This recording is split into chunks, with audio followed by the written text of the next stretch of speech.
Hi, I'm Mary Warren, and this is my Draw My Life video. I live in Salem, 17 in the year of 1692. I worked at the house of scary Mr. Proctor, and these are my friends, Abby, Betty, Mercy, Susanna Walcott, and Ruth. Everything was fine until Abby wanted to kill Goody Proctor with witchcraft that the two of us helped prepare.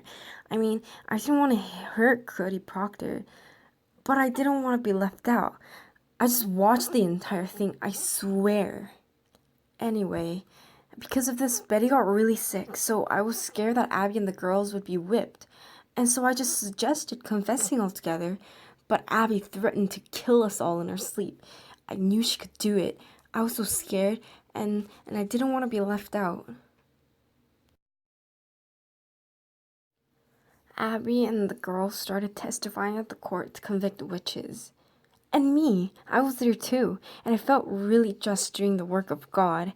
And people started treating me with respect and making me feel like I was needed for the first time. Mr. Proctor and Abby were always threatening me, physically abusing me. She even smashed Betty in the face this one time, so I was real scared and I knew that she could do that to me too. But not anymore. I was an official of the court. That day, when Proctor threatened to whip me for going to Salem, a court official, Elizabeth's name was mentioned in court. This made me feel really iffy. I was doing God's work, wasn't I? In the beginning, we're all pretense, but those convicted had loads of evidence. After that, I choked, I fainted, and surely they must have sent out their spirits. I guess I could hear people when I fainted, and I lost a bit of balance on purpose, but anyway. This day, Abby told me if I felt bad for Goody Proctor for being mentioned in court, someone I lived so close to, she suggested that I make a rag doll for her and stick a needle in it to sturdy it. What a great idea!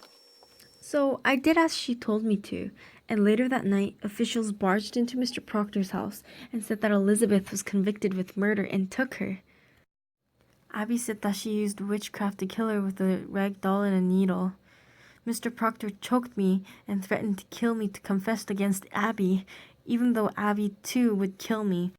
Mr. Proctor prepared documents and gathered papers to prove the innocence of Goody Proctor.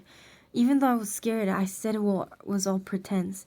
Then Judge Danforth made me faint in front of everyone on the spot. Of course no one can do it when called on the spot. And with Abby, we were all in the mood, and then Abby started to pretend I was witching her. Tables turned, and soon it felt like I'd be hanged with Proctor and his wife any further. I have to live first, right? I cannot.